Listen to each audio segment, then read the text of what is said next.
Olá, boa tarde. Estamos começando mais um ao vivo do TV Folha, hoje com o Thiago Fragoso, que está em cartaz com uma peça As Benevolentes, uma anatomia do mal, no Teatro Hebraico em São Paulo. A peça é uma adaptação do escritor americano Jonathan Littell, que um livro lançado em 2006, que fez grande sucesso na Europa, que conta a história de um burocrata alemão que se torna um oficial da SS e toma parte no Holocausto durante a Segunda Guerra Mundial. A direção é de Ulisses Cruz e a peça fica em cartaz até 28 de fevereiro. E, Thiago, eu queria que você começasse falando um pouco sobre como é interpretar um carrasco que matou tanta gente. Como ir para esse universo? É um universo de extrema crueldade, né? E extrema falta de empatia. Então é muito difícil, né? Claro, mas acho que difícil não é uma palavra que traduz exatamente o mergulho assim nesse universo, né? Essas palavras tiveram que ser muito trabalhadas, muito mastigadas, muito convivi com elas durante esses últimos 6 meses, assim. E trabalhar nesse texto, assim, né, durante todo esse tempo foi muito desgastante, né? Me consumiu muito, né? Então ainda bem que eu tinha uma casinha lá com meu filhote, com minha mulher, para voltar todo dia para recarregar as energias, porque esse processo de trabalhar com Ulisses e com o Léo, que é o Leonardo Bertolini, que é o nosso diretor de movimento, que trabalha muito proximamente com Ulisses, né? E os três estávamos muito integrados nisso. É um trabalho muito árduo, não era aquele esquema que muitas vezes a pessoa fazia ensaia 4 ou 6 horas por dia. Lá a gente chegava a ensaiar, o trabalho às vezes durava 12 horas por dia, né? Eu começava cedo a trabalhar o texto e o Ulisses pedia muito para a gente trabalhar na adaptação também, então eu pegava, lia aquilo, começava a pensar em cortes, eu pegava dentro do livro mesmo pontos que eu gostava do livro, como que eu podia trazer aquilo para a minha embocadura, então aquilo começava desde muito cedo, parava para comer, aí relaxava um pouquinho, aí ia para a sala de ensaio, começava todo o processo de trabalhar corpo e ia até 9, 10 horas da noite, todos os dias. Vocês estão há quanto tempo preparando a peça, só pra gente? O Ulisses, ele falou comigo em julho, né, do ano passado, julho de 2015. Eu estava no meio de Babilônia, completamente enlouquecido, gravando uma novela. E a novela estava passando por um momento difícil, assim, então não tinha frente de capítulos e eu não sabia direito qual seria a história da novela naquele momento. E eu falei, Ulisses, cara, o livro tem 1000 páginas, eu não tenho como ler isso agora, eu não tenho como te responder, como é que eu vou fazer isso? Eu não tenho. Ele falou, não, Thiago, calma, é só um capítulo que eu preciso que você leia, porque eu acho que a gente vai fazer essa peça, eu acho que um capítulo dá pra gente fazer essa peça, eu quero focar nesse primeiro capítulo, lê que você vai entender, lê que você vai entender, só esse primeiro capítulo, só um capítulo. Porque só um capítulo. Exatamente, porque o primeiro capítulo ele se chama Toccata. Ele se baseou, o Jonathan Littell, ele é um intelectual, né? Assim, um cara que ele é americano, mas ele foi educado na França, depois ele voltou para os Estados Unidos, foi graduado em letras em Yale, depois voltou para a França, viajou o mundo como ativista humanitário, trabalhou na ação contra a fome, e depois ele largou isso tudo para se dedicar às benevolentes, né? Um cara que é extremamente intelectual.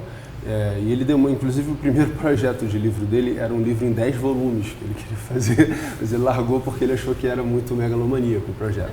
Ele falou, não, acho que é muito megalomaníaco, vou largar, por que será? E aí, inclusive, ele dentro dessas referências, isso fica muito claro no livro, tem referências de toda a literatura histórica, mundial, é um negócio impressionante a quantidade de referências que ele faz. Cada capítulo do livro é um título de um capítulo de uma ópera. Então, começa com Toccata e depois vai passando pelos capítulos de uma ópera mesmo. Então, o primeiro é Toccata. E nesse Toccata é uma espécie de um preâmbulo, assim, de um prólogo, em que o Max, né, que é o meu personagem, Maximilian Auer, ele entra e ele fala de um lugar mais filosófico, psicológico de tudo aquilo que ele fez na guerra, mas ele fala muito dele, especificamente.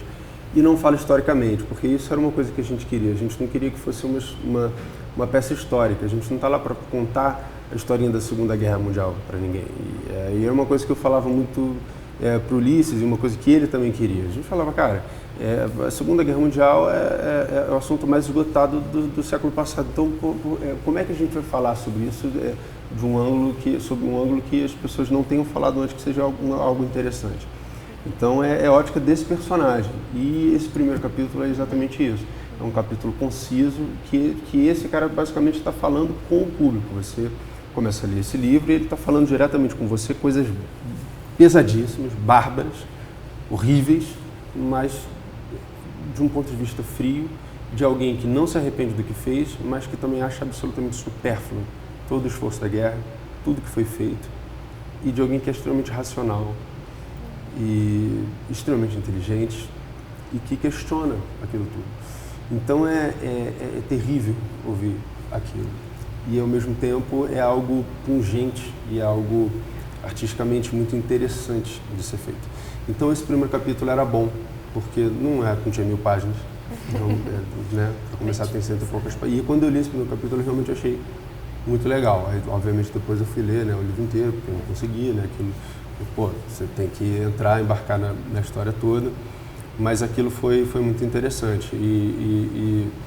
Mas depois, quando a gente foi começar a trabalhar o processo, eles falaram, então faz o seguinte, Thiago, pega aí 13 inserções do resto do livro inteiro e vamos colocar aí na peça. Eu falei, peraí, isso não era só o primeiro capítulo? Não, pega umas 13. Eu falei, não, tudo bem, uma coisa é ler, né, o livro, outra coisa é você estudar o livro, você pegar 13 inserções. Não, mas tudo bem. Ah, meu pai, agora a gente vai comer.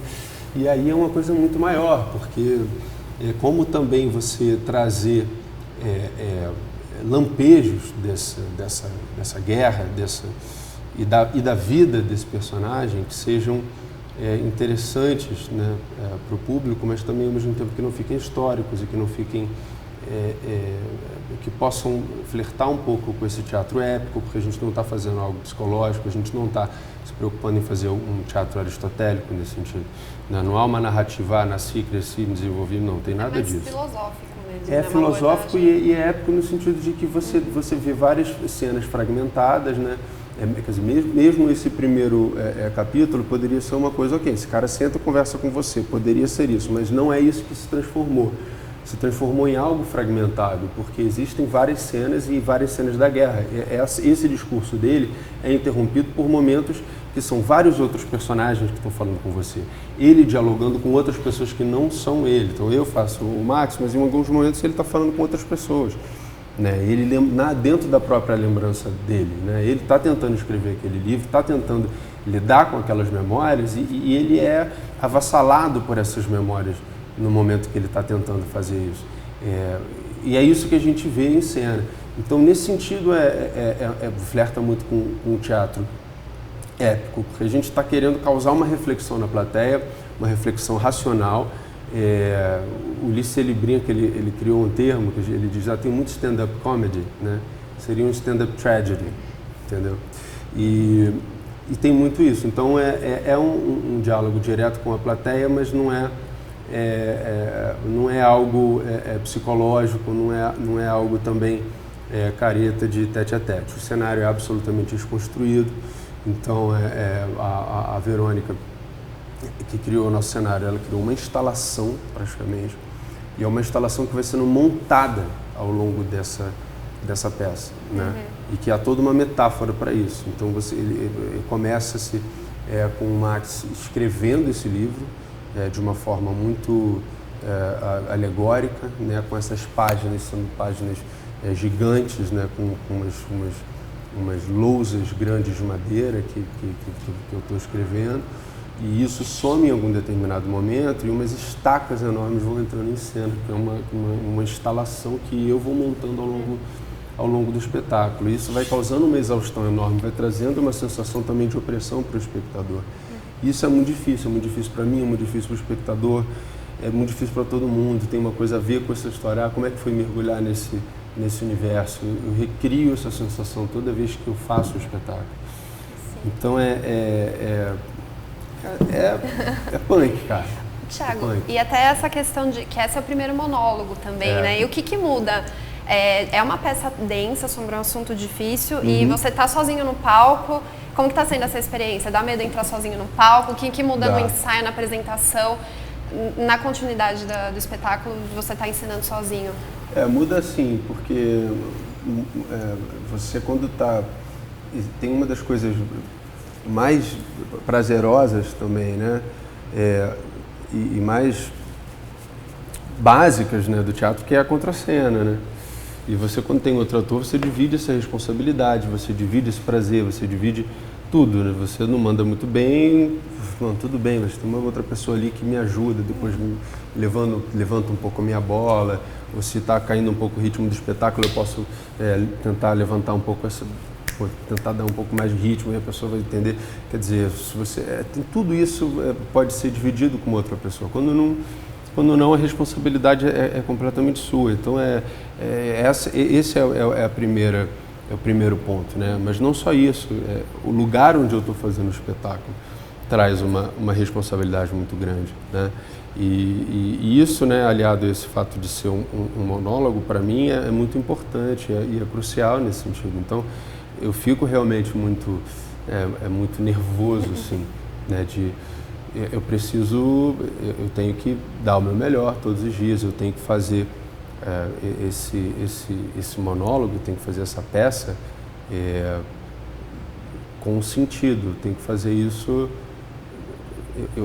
eu faço isso com total respeito e porque eu acredito que é importante que essa memória seja mantida viva, é importante ser feita essa reflexão, porque o objetivo último de fazer essa peça é causar uma reflexão sobre a compaixão, sobre a solidariedade, sobre a empatia, através da não empatia, da não solidariedade, da não compaixão desse personagem, né? Então a gente está trabalhando os contrários, a gente está trabalhando esse conflito de forma muito clara, né? Essa contradição.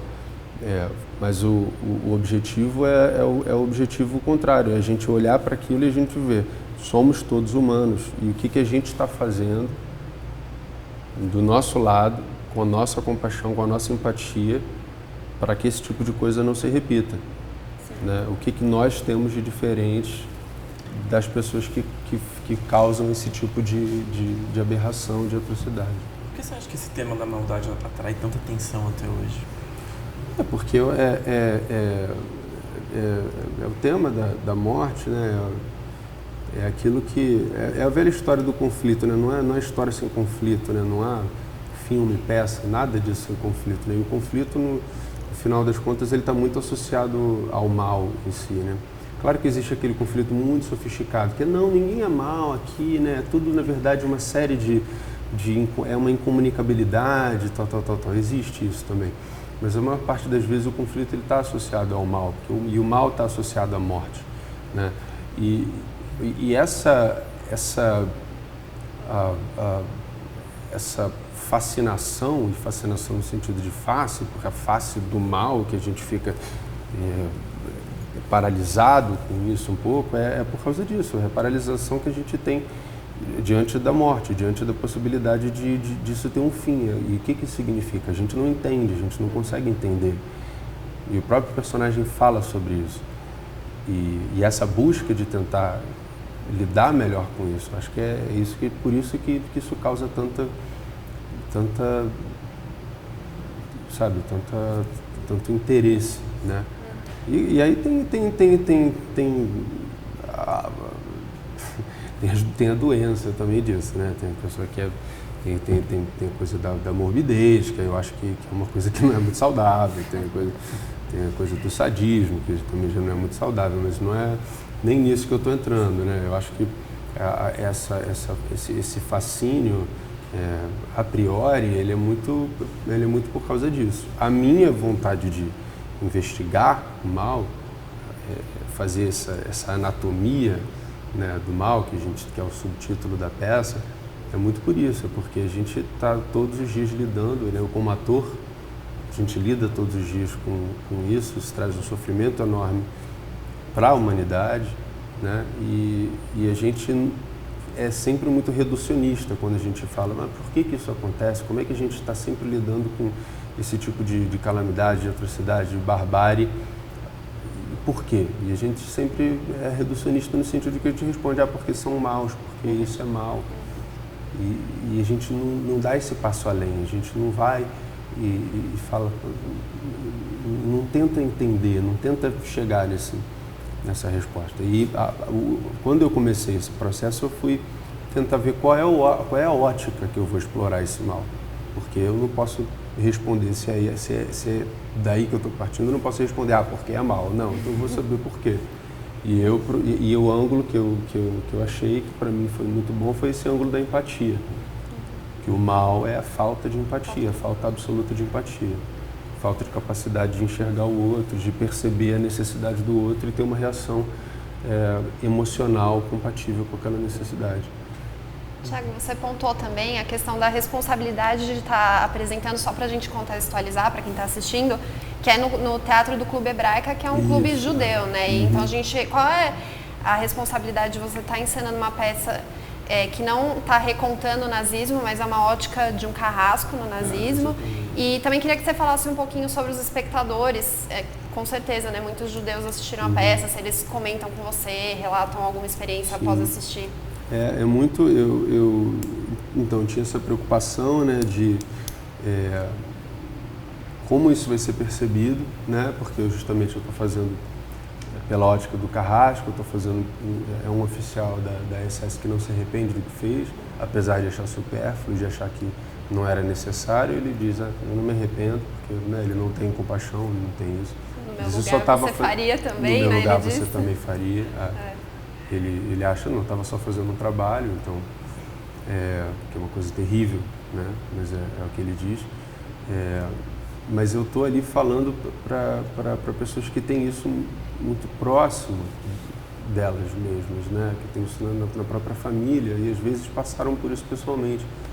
Né? Eu tive inclusive um sobrevivente de um gueto na Romênia assistindo, né? Que foi Joshua Stru, que foi assistir e que me deixou muito emocionado, porque ele assistiu, esperou até o fim, veio falar comigo no final e fiquei emocionadíssimo quando ele dividiu, quando ele confiou em mim a ponto de dividir um pouco da história dele comigo. A gente até tirou uma foto e tal, foi um barato. E isso tem acontecido muito, sabe,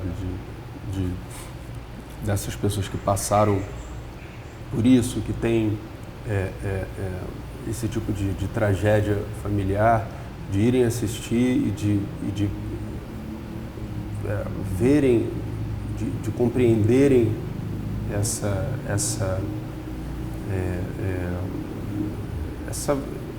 vontade e essa verdadeira, esse emblema verdadeiro da peça, né? Que é uma peça que esse respeito e de se emocionarem, disso ter algum sentido para elas e de ficarem ali no final, de conversarem comigo, sempre fica, todos os dias depois da sessão alguém fica para falar comigo, para conversar e para dizer o que achou da peça, principalmente o que achou do texto, né? Do que é dito. E é sempre surpreendente, porque eu não esperava que eu fosse ter uma reação tão positiva, né? Para aquilo as coisas tão bárbaras, né? Que eu digo, eu não esperava que fosse ser tão generoso da parte de pessoas que têm um sofrimento tão grande, tão próximo, né, delas. Então, acho que a humanidade judaica recebeu muito bem, assim, eu fiquei muito emocionado com a forma como eles receberam, sabe? Eu fiquei muito mesmo. Foi muito generoso da parte deles. Então, ainda nessa questão do Holocausto, nesse ano a gente teve a polêmica do livro do Hitler, Minha Luta, que foi liberado para domínio público esse ano. Eu queria perguntar se você chegou a ler esse livro e se você acha que ele deve ser proibido ou deve ser liberado, já que o juiz do Rio tentou proibi-lo essa semana. Eu não cheguei a ler, não. Seria até importante, mas eu não achei. Eu não procurei o suficiente, porque na internet tem, né? Em inglês e tal tem. Mas eu procurei pelos meios. Tem até um amigo meu que tem, chegou e falou: você quer ver leu Minha Luta? E tem, eu te empresto e tal. Eu falei, pô, legal, bacana. Mas enfim, É porque a grande questão, cara, dessa história do Minha Luta, eu acho que é isso que é importante. A questão não é se deve liberar ou não deve liberar, a questão é se deve contextualizar ou se não deve contextualizar. Porque se acha esse livro é fácil de se achar. Eu não fui procurar a fundo porque eu não estou falando sobre Hitler, não é esse o meu foco, isso seria algo para abrir mais ainda a minha pesquisa. Agora, eu não consigo entender é o seguinte, como não contextualizar? Se isso está livre, se nós vivemos numa era de internet, é impossível apagar alguma coisa da internet. Isso não existe como fazer um negócio desse. Não tem como. Isso é você tentar, vamos então apagar este livro da internet. Isso é só fomentar a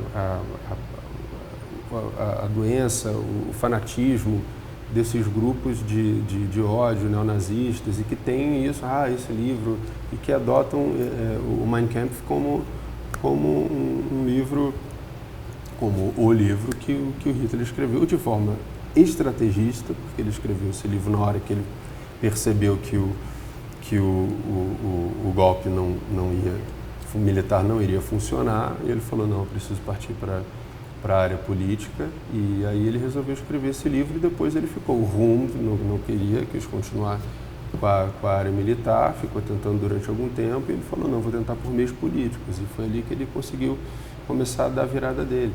Sim, é óbvio, é um livro extremamente perigoso e é por isso que ele tem que ser contextualizado. Tem que ser comentado por historiadores, por pessoas para falar, olha, gente, isso aqui é isso, isso aqui que ele está fazendo, olha o que ele está falando. Ele está falando que desde Martinho Lutero, ele está convocando as pessoas, ele está falando sobre antissemitismo aqui, olha o que ele está fazendo, ele está manipulando. É isso que tem que ser feito. Porque esse negócio de queimar livro, isso eu acho que isso é uma roubada, entendeu? É essa que eu acho que é a questão. Enfim.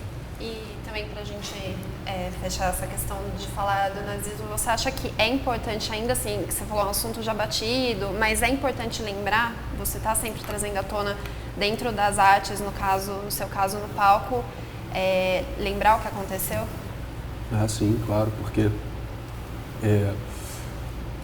a SS foi a máquina de matar mais eficiente, né, já criada.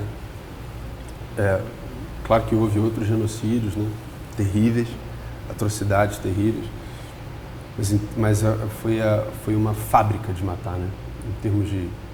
A gente estava num momento, inclusive, da humanidade, né, a eficiência do capitalismo, etc., que tudo de alguma maneira coincidiu para que fosse uma fábrica de matar. Ninguém havia conseguido, enfim, as ferramentas, tudo. Foi a máquina de matar mais eficiente que hoje. De forma que você chegar a 6,6 milhões, que é um número mais... varia, né, de acordo com os historiadores, mas aproximadamente 6,6 milhões de judeus. Você exterminou os judeus da Polônia. E isso é um negócio que foi de uma eficiência cruel que você conseguiu tirar da história grande parte de um povo. Se a gente não lembra disso, a gente apaga, a gente passa uma borracha na história. A gente corrobora com uma parte a gente tem duas formas de viver, sendo bem dualista, assim, dualista e reducionista nesse sentido. A gente pode ou viver num mundinho cor-de-rosa, não, a gente imagina, olha, de vez em quando acontece uma maldade, né, o ser humano pode ser mal de vez em quando, mas é sem querer, entendeu? Às vezes as circunstâncias acontecem, enfim, sabe? Ou então a gente pode pensar que, bicho, se a gente não abrir o olho, não tomar cuidado, se a gente não estimular a compaixão, se a gente não perceber que os nossos sistemas políticos, os nossos sistemas filosóficos não falam sobre empatia, não falam sobre compaixão, não falam sobre solidariedade, porque isso nunca foi levado a sério. A gente fala sobre outras coisas, a gente fala sobre poder, a gente fala sobre acumulação. a gente fala sobre estratégia, a gente fala sobre frieza, a gente fala sobre todas as outras coisas. E se a gente não começar a dar ênfase a isso, esse tipo de coisa pode se repetir. Porque olha aí. Tem o Estado Islâmico, por exemplo. Exatamente. Olha aí o Estado Islâmico. Tem uma proposta um pouco parecida de exterminar certas populações. A gente tem exército de crianças na África. Exércitos de crianças na África. Como é que pode um negócio desse? Olha a Coreia do Norte. O que acontece na Coreia do Norte, crise humanitária, que a gente não fica nem sabendo. Vira e mexe, sai um refugiado que fala coisas bárbaras e a gente fala, como assim, gente? Será que isso é possível? A gente pensa, será que isso é possível? A gente duvida. E o fato da gente duvidar é exatamente isso. A gente pode duvidar do que aconteceu durante o nazismo? A gente tem que lembrar. Se a gente não lembrar, se a gente não manter essa memória viva... Até porque é um dos temas que sempre se volta, né? Exatamente. E toda vez que a gente aborda sobre uma nova ótica, a gente descobre novas nuances assim, do ser humano, né? E é isso que é importante. E porque também é isso que é extremamente importante, que é legal na forma como o Jonathan Littell aborda nesse livro, né? Ele acho que já foi abordado de várias maneiras. O Carrasco, o homem da SS, né? O cara é um vilãozão, ou então o cara pode até ser um herói, né? O cara que não queria fazer nada daquilo e tudo mais.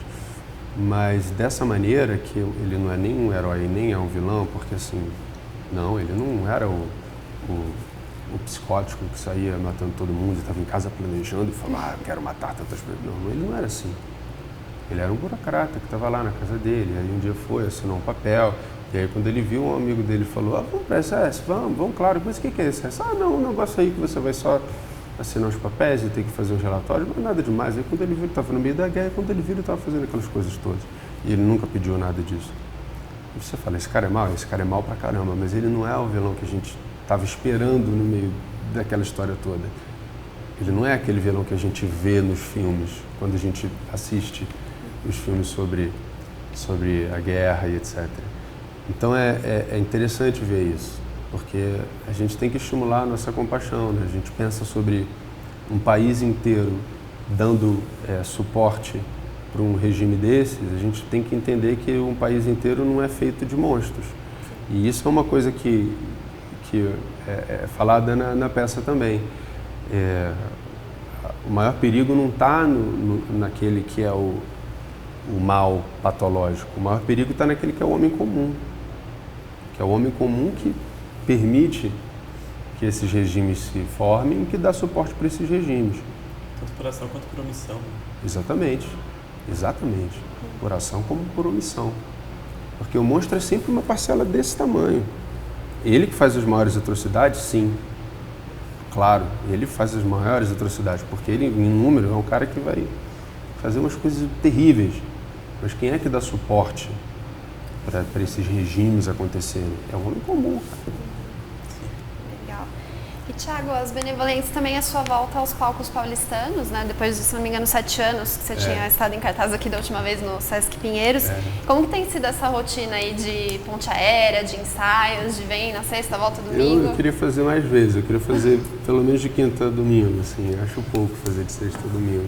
Eu gosto muito, né, de São Paulo, de estar aqui. Eu acho que é o melhor lugar, assim, né, para fazer teatro. É incrível, né? Assim, São Paulo é muito legal para a cultura e para a gente que é ator, poder fazer teatro aqui é uma coisa incrível, porque a gente encontra os colegas em todos os lugares. E é até engraçado, a gente volta pro Rio, né? No domingo, assim, pega a última ponte, chega a ponte só tem ator voltando pro Rio, né? A gente brinca assim que... Então é muito bom, assim, sabe? É um exercício muito gostoso, muito prazeroso, assim, da profissão, poder estar em São Paulo fazendo uma peça. Você se sente bem nesse lugar, assim, sabe? Então é muito legal e Pena que tenham sido 7 anos, assim, espero que não sejam mais 7 anos depois dessa peça, espero que eu possa estar sempre voltando mais vezes.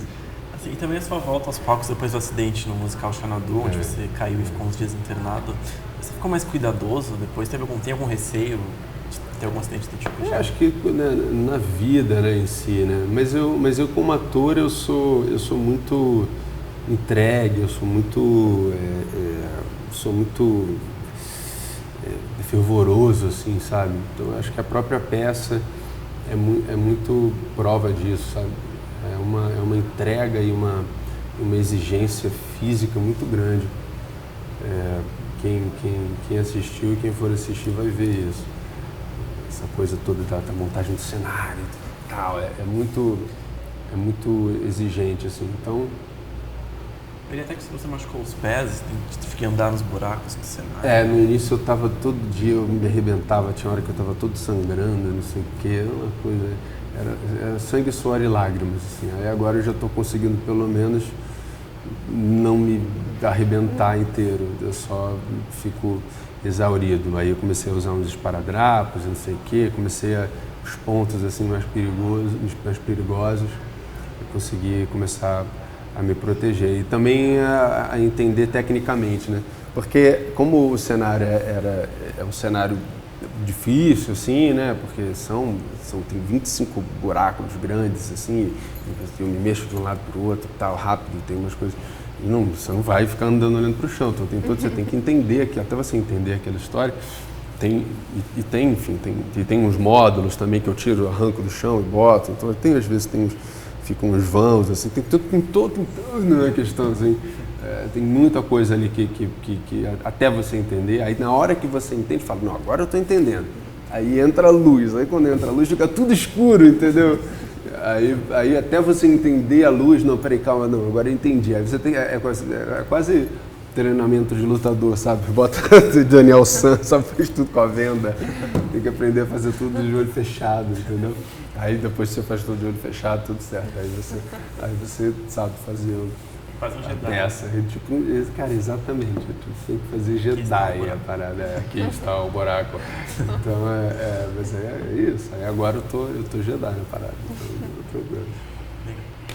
Tiago, outra questão também, só pra gente falar, Amor à Vida está concorrendo ao GLAAD Awards, né? Da Associação Americana contra a Difamação de Gays e Lésbicas, né? Pelo seu papel, né, no romance que você protagonizou com o Matheus Solano, o Nico e o Félix, né? E o beijo lendário, o beijo na última cena da novela. Eu queria que você falasse um pouquinho, que a gente ainda vê, apesar de ter tido uma repercussão ótima na época, uma resistência bem grande ainda em mostrar cenas de amor entre casais homossexuais e, por outro lado, a gente vê cenas de sexo entre casais heterossexuais bem abertamente ainda na TV, no teatro. O que você pensa disso? Assim, você acha que não, que isso está mudando realmente?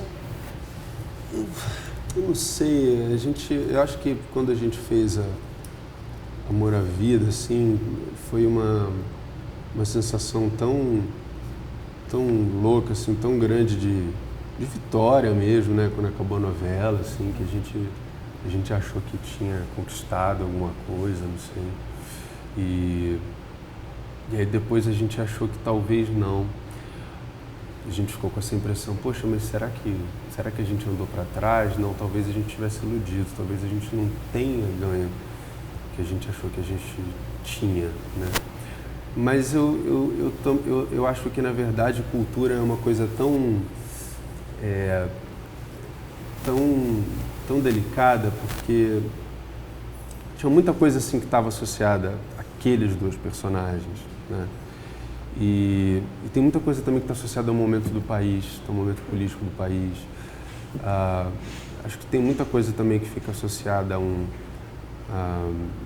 uma manipulação perniciosa de mídias sociais e por parte de elementos que são lideranças políticas e religiosas de maneiras que não são legais, assim, sabe? Eu acho que a gente tem que respeitar sempre as escolhas e as crenças das pessoas de forma absolutamente aberta e sem esse ódio, sem essa esse julgamento que tantas vezes a gente vê, sabe? E se a gente não gostar de uma cena, não gostar, tudo bem, a gente pode não assistir. Eu acho que houve muito, que tem havido muito uma mudança, especificamente em televisão, na forma como o público tem assistido, né? A novela das 9 voltou a ser muito um programa familiar. Até o Jornal Nacional, assim, voltou a ser, está sendo um programa que a família inteira assiste junto, né? Teve uma certa mudança nisso, né? Então são coisas que, por exemplo, não são a minha especialidade, mas são coisas que eu vejo que tem acontecido. E aí as pessoas têm falado muito, mas eu também vejo que as pessoas às vezes falam muito sem entender muito do que elas estão falando, sem às vezes nem assistir. As pessoas falam porque ouviram alguém falando e viram na mídia social, aquela história, dá um retweet, ou reposta, ou não sei o quê, e nem sabe. Eu vi muitas vezes discurso pronto, e as pessoas reproduzindo o discurso pronto. Porque muitas vezes quando eu começava a provocar e a questionar e falar, mas por quê? Mas eu não sei o quê. Né? Até na própria novela que eu fiz, as pessoas falam, mas a novela é muito violenta. Eu falo, mas o que tem de violento? Porque todo mundo é mal. Eu falei, é mal. Quanto morreu? Muita gente morreu. Muita gente morreu. Quantas pessoas morreram? Porque morreu uma pessoa na novela. Muito mal, né? Na outra, antes morreu quando? Morreu, você lembra de outra, não? Aí a pessoa começa a ver que não, de repente não era tão violento assim. Mas aquele personagem, eu falei, não realmente, mas e a Nazaré não era má?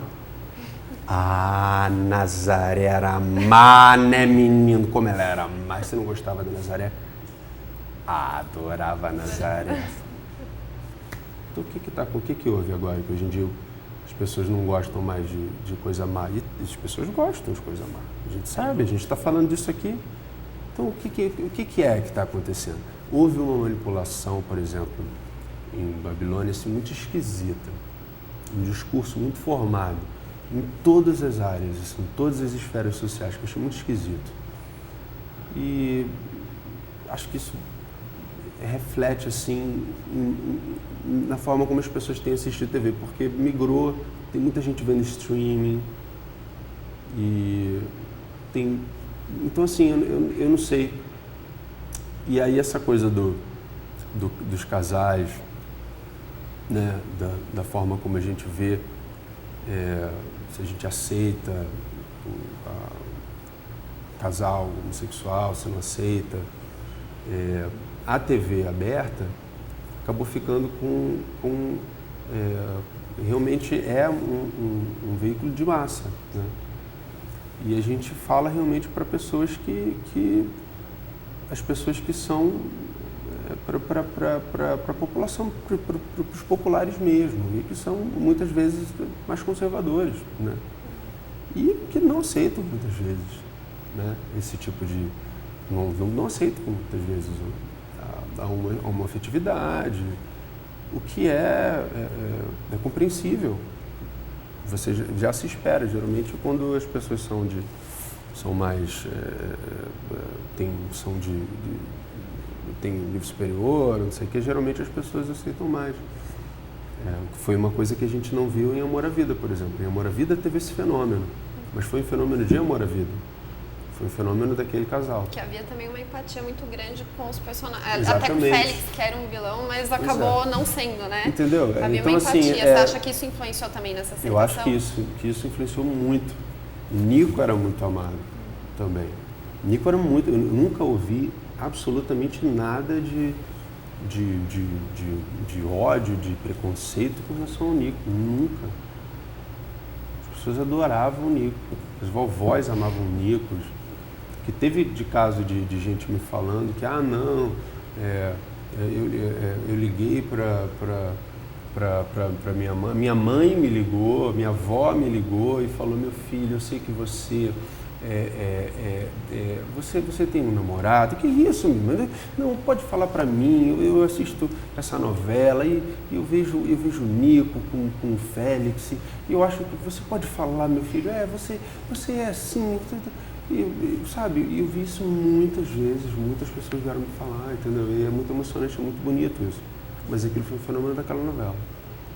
Não é sempre que isso acontece, né? Então, e também tem isso, como a televisão, a novela especificamente ficou mais de massa mesmo, né? E que eu acho que é normal, porque as classes que tem streaming, que tem internet mais rápida, as pessoas estão vendo Apple TV, estão vendo até Now, estão vendo, sei lá, entendeu? Estão vendo tudo que podem ver para o streaming. Então, as pessoas escolhem o que elas querem assistir. Então, acho que isso tudo tem que ser refletido, entendeu? Eu acho que a gente só vai entender mesmo da audiência daqui a uns 5 anos. Basicamente. Falei pra caramba e só para resumir. Sacou? Poxa, e queria te perguntar sobre os seus planos para esse ano, a peça vai até 28 de fevereiro? Vai até... Vai estender? Não, a gente até vai até 16, acho que é 12, 16? Deixa eu perguntar aos universitários. Os universitários estão no celular. 12 de março, eu acho. 12 a 16. Vai até meiuca ali de março. Eu não sei qual é o domingo perto depois vai para um outro lugar. Depois a gente quer levar muito para o Rio, né? A gente ainda não tem... O teatro lá ainda não está definido, mas eu quero muito levar essa peça para o Rio, muito, muito. E aí eu não sei ainda, né? Estamos vendo. Tem planos em TV, cinema, outras áreas? Cinema, talvez tem 2 longas aí que eu estou querendo muito fazer, tem um aí que eu estou acertando, a peça também tem... Eu não posso falar nada ainda, vai ter mais, tem tudo aí, vamos ver, tudo, TV que não tem nada. TV, segundo semestre, que deve ter alguma coisa aí. Primeiro semestre não tem nada. Vai se dedicar ao teatro. Essa peça me consome completamente. Era isso então, Thiago, muito obrigado pela presença, obrigado também a Maria Gonza, a parte do guia. Só repetindo a peça As Benevolentes, Uma Anatomia do Mal, fica cartaz então até 12 de março, no Teatro Hebraica, às sextas, sábados e domingos. E era isso. Chegamos ao fim de mais um TV Folha ao Vivo, até a próxima.